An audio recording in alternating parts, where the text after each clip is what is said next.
Çingeneler asırlarca ön yargı ve nefrete maruz kaldılar ama asla kin gütmediler. Tarih sahnesinde insanoğlunun belki de en büyük yetimleri olan Çingenelerin öyküsü asırlar evvel Hindistan'da başlıyordu.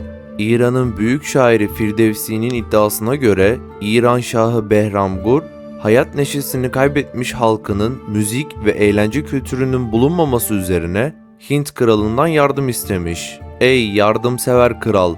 Ustaca lauta çalan kadın ve erkek 10.000 çingene seç ve gönder.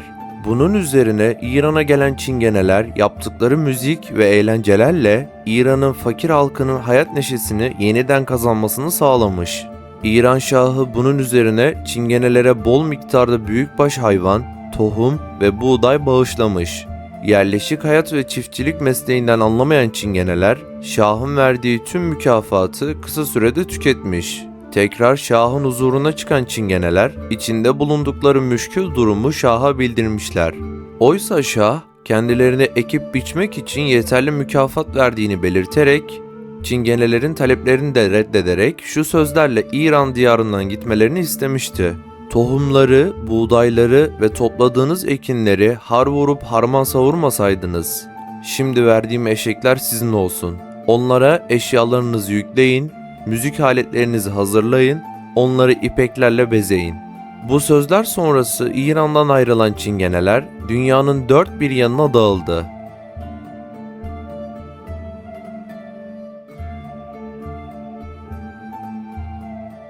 Efsaneler bir kenara bırakıldığında çingeneler tarihi aynı zamanda acılar tarihi olarak karşımıza çıkıyor. Dünyanın neredeyse her köşesine dağılan çingeneler, gittikleri yerlerde ayrımcılık, hakaret, tecavüz ve cinayete maruz kalmışlardı. Yaşadıkları tüm acılara rağmen hiçbir çingene topluluğu onlara en büyük katliamı yapan Almanlar da dahil olmak üzere bir kavme kin gütmemiştir. Çingeneler yaşadıkları tüm acılara rağmen Allah'ın onlara bağışladığı ilahi neşelerini asla kaybetmediler. Peki çingeneler kendilerine neden Roman diyorlar? Çingenelere dünyanın neredeyse her coğrafyasında farklı bir isim verilmiştir. Hint dilinde musiki şinas anlamına gelen Toyeng denilirken Türkiye'de Karaçi, Koçer, Pıpırı, Kıpti gibi isimler veriliyor. Yine farklı coğrafyalarda insanlar çingenelere hayat şekilleri ve tenlerinden hareketle Mustalöinen, Faraonepene ve Kalo gibi isimler vermiştir. Çingeneler ise kendilerini sadece insan anlamına gelen Roman olarak tanımlamayı tercih etmiştir. Hermann Berger, Çingeneler Mitolojisi isimli eserinde ise 3 temel gruba ayırdığı çingenelerin kökeni hakkında şu bilgileri vermektedir. Kaldera çingeneleri. Rumence'de kazanın adı kalderadır. Adlarından da anlaşıldığı gibi çoğu kazancılıkla uğraşmaktadır. Onlar da diğer bütün çingene grupları gibi yalnız kendilerinin gerçek çingeneler olduğunu söylerler. İlk olarak Balkan Yarımadası'ndan çıkmışlar, sonra Orta Avrupa'dan Fransa'ya geçip Lovariler, Boybalar, Luliler, Çurariler, Turko-Amerikalılar olmak üzere 5 kola ayrılmışlardır. Gitanolar. Dış görünüşleriyle kalderalardan ayrıldıkları gibi gelenekleri ve lehçeleriyle de farklılık gösterirler. Kendi içlerinde İspanyol ya da Endülüslüler ve Katalonyolular diye ayrılırlar. Gitanolara her yerde rastlamak imkansızdır. Sadece Portekiz, İspanya, Kuzey Afrika ve Güney Fransa'da rastlamak mümkündür. Manuşlar. Kendilerine Sinti de denilmektedir. Bu ismin onlara verilme sebebi Indus kıyılarından geldikleri içindir muhtemelen. Orta Avrupa'daki çingenelerdir. 3 alt gruba ayrılırlar. Valsikanlar yani Fransız Sintiler, Gayrikanlar, Alman asıllı Sintiler, Piemontesiler yani İtalyan Sintiler. Çingeneler tarihleri boyunca büyük zulümlere maruz kalmışlardı. Ama 2. Dünya Savaşı sırasında Nazi Almanyası tarafından sistematik bir soykırıma maruz bırakıldılar. 1942 tarihinde Nazi komutanlarından Heinrich Himmler tarafından yürütülen katliam planı çerçevesinde Avrupa kıtasında yarım milyon çingene öldürüldü. Naziler kurdukları özel Einsatzgruppe timleriyle büyük bir çingene avı başlatmış, Almanya, Belçika, Fransa, Hollanda gibi geniş bir coğrafyaya yayılan çingeneleri tek tek toplayarak insanlık tarihine kara bir leke olarak geçecek imha planını hayata geçirmişti.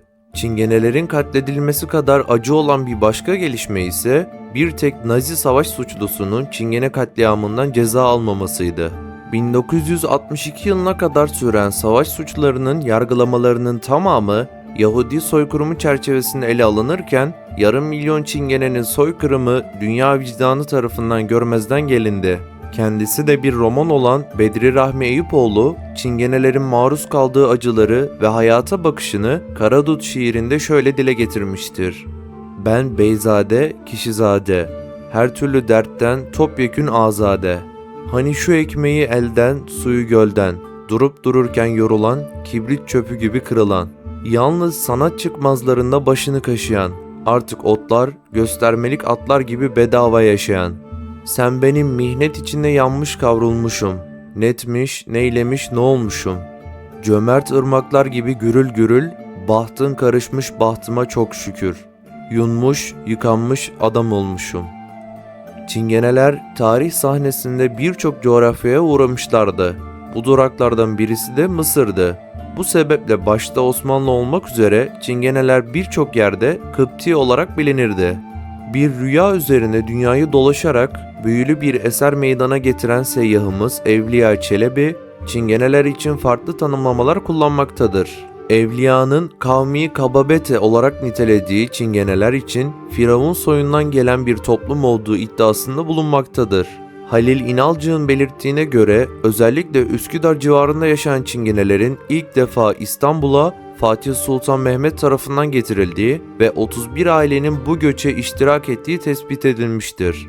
Efsaneye göre Nemrut'un emriyle Hazreti İbrahim'i ateşe atan Çin ve Gen kardeşlerin soyu da Çingenelere atfedilse de bu etimoloji büyük bir yalandan ibarettir.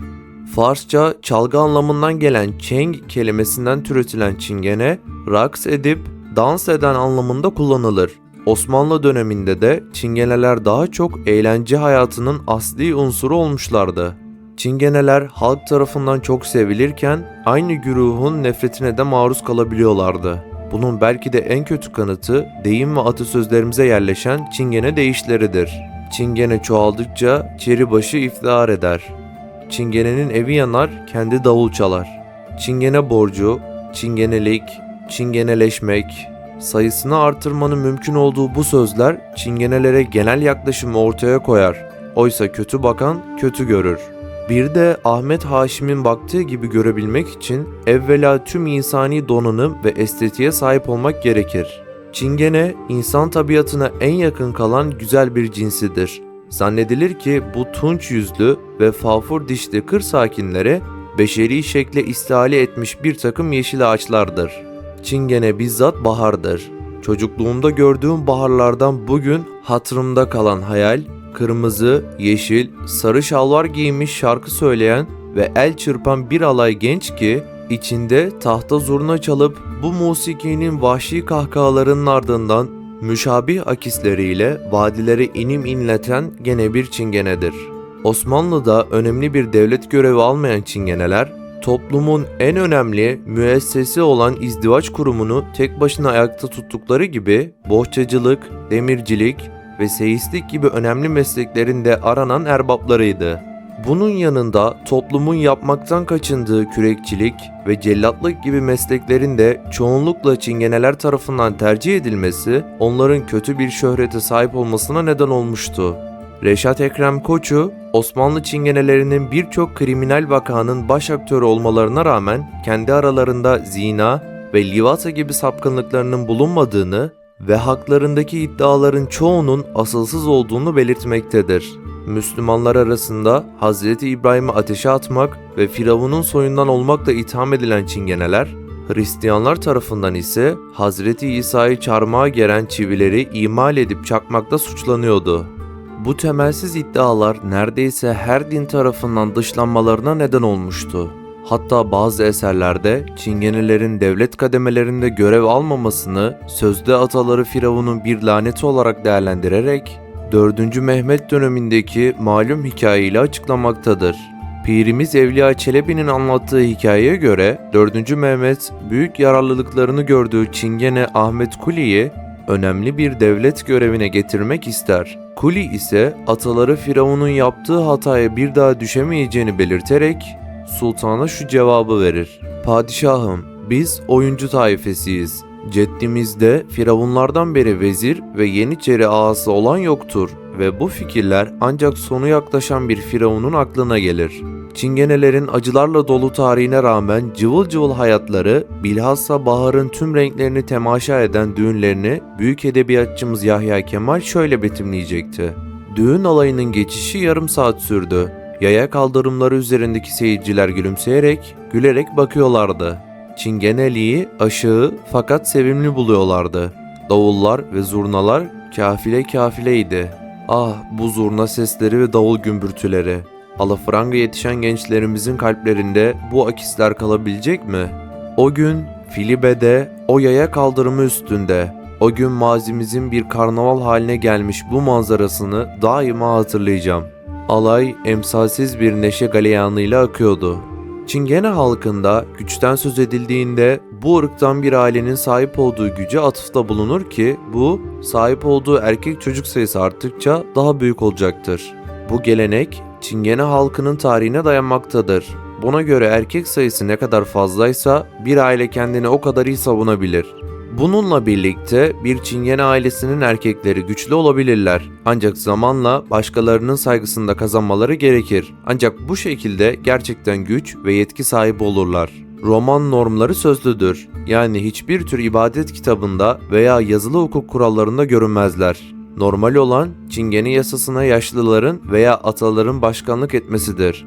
Bu nedenle bu düzenleme her aileye ve patriklerinin inançlarına göre değişiklik gösterebilir. Çingeneden Çingeneye hırsızlık, aldatma veya suçlama, ailenin zor anlarda terk edilmesi, zıt bir ailenin sınırlarının işgal edilmesi, yaşlılar konseyi tarafından konulan yasaların ihlali gibi eylemler Romanlar tarafından affedilemez suçlar olarak görülüyor.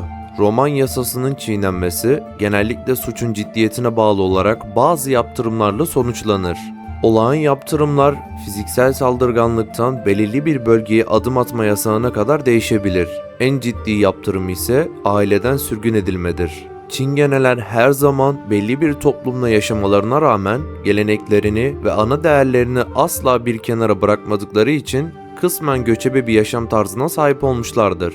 Müzik, kuşkusuz Çingene topluluğu içinde folklorun güçlü noktalarından biridir. Çingene müziğinde büyük ölçüde Hindistan'ı ve diğerlerinin yanı sıra Türkiye, İran ve Yunanistan gibi ülkeleri anımsatan sesleri duymanıza rağmen şüphesiz en popüler tarz özellikle Endülüs'te flamenko olmuştur. 2010 yılında UNESCO tarafından insanlığın somut olmayan mirası ilan edilen flamenko, bugün dünya çapında çok sayıda grup ve topluluğun özellikle de sadece bir müzik tarzı değil, aynı zamanda Çingene halkının evrimlerinde önemli bir rol oynayan ayırt edici özellik haline gelmiştir. Çingeneler ailelerinde varlığı sabit ve neredeyse her gün olduğu için çok küçük yaşlardan itibaren müzikle bağlantılıdır. Aslında Çingenelerin önce flamenko barlarını söylemeyi, sonra da konuşmayı öğrenmeleri yaygındır. Kısacası Çingene halkı İspanyol flamenkosuna büyük katkı sağlamıştır. Onların kız isteme ritüelleri bile sokakta başlıyor. İki aile sokakta karşı karşıya geliyor. Tarafların büyükleri geçer, mikrofonlar alınır ele. Ve ben 40 devemle buradan geçerken oğlum kızınızı görmüş, kızınıza aşık olmuş, kızınızı istiyoruz der ve talip olur. Tabii sade ve sakince olmaz. Her şey şova dönüşür. Etraf rengarenk oluverir. Romanlarda hediyesiz hiçbir şey olmaz. Önce 10 çift terlik, 10 çift ayakkabı, 20 gömlek, kızın kardeşlerinin ve akrabalarının kuaför masrafı, bu tür isteklerde asgari müştereklerde buluşulur, tokalaşılır ve kız verilir. Bunların planları önceden yapılır tabi. Maalesef erken yaşta evlilik çok yaygın.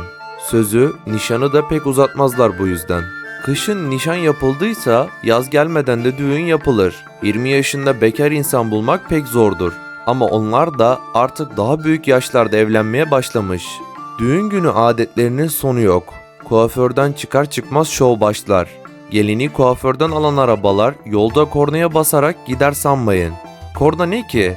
Yol kenarına çekip göbek atarak başlanır düğün eğlencesine. 5 kilometrelik yolda 5 kez durulur. Çalgısız yaşayamaz ölürler denmemiş boşuna. Düğündeki kıyafetleri Paris Moda Haftası'nda bulamazsınız. Kırmızıyı pek severler. Düğünlerin amacı birilerini evlendirmenin yanında kadınların birbirine nispet yapacak alan bulmaları aslında. Özenle buldukları, diktikleri kıyafetleri sergilerler. Pullar, tüller, renkler, abartının vücut bulduğu yegane yer roman düğünleridir. Onları senelerce ayakta tutan tek şey ise dillere destan olacak sokak düğünleri yapmaları. Salon düğünü mü?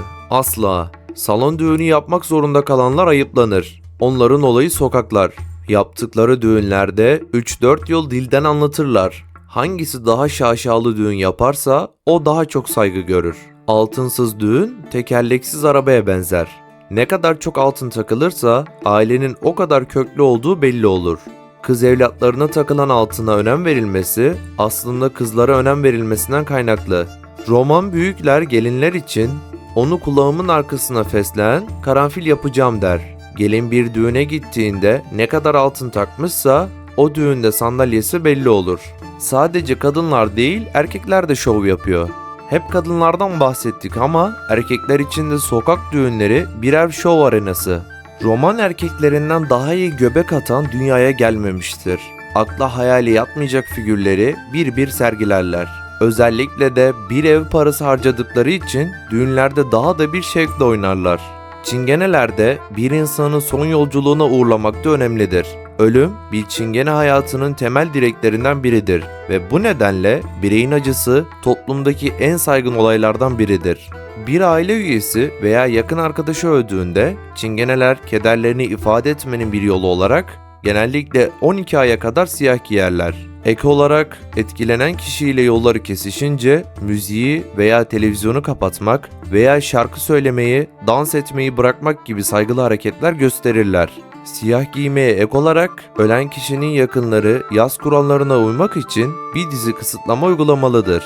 Bunlardan bazıları tıraş olmamak, müzik dinlememek, dans etmemek, yeni kıyafetler giymemek ve makyaj yapmamak. Yasın süresi ve diğer kısıtlamalar ölen kişi ile diğer kişi arasındaki ilişkiye bağlıdır. Bu nedenle bir haftadan bir yıla kadar sürebilir. Ayrıca mezarlığı ziyaret ederken genellikle mum, meyve, sigara, çiçek gibi şeyler taşınır.